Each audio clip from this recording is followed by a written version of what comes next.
שמישהו יביא לי פטיש כבד. מי זה? דודה סלאפי!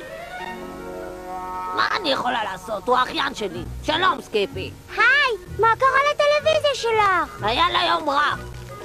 סליחה, אבל אתה לא חושב שיש לך עודף מרץ, סקיפי? זה בטח בגלל החטיפים המטורפים. רוצה קצת?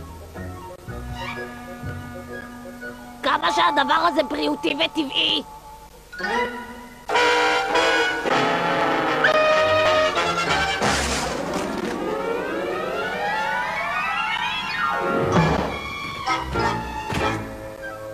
מעולה,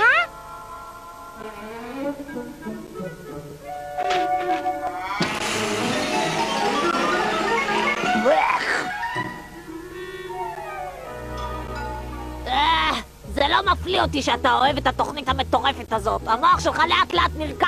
מה את מחפשת? אני אכין לך משהו למוח. זהו זה, עוגת ההפתעה שלי מתאנים ואגוזים. מה ההפתעה? נגמרו לי האגוזים.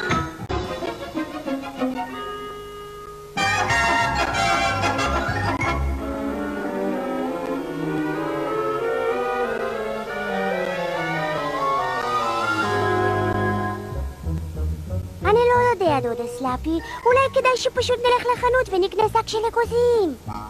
כן, כולם צוחקים מהבדיחה הזאת. 6 דקות בתור במכולת. שמישהו יעצור אותי, אני צוחקת.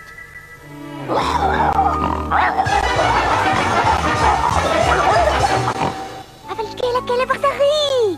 תראה, ראית את כל הסרטים המצוירים שלי, נכון? בערך 1,000,000 פעם.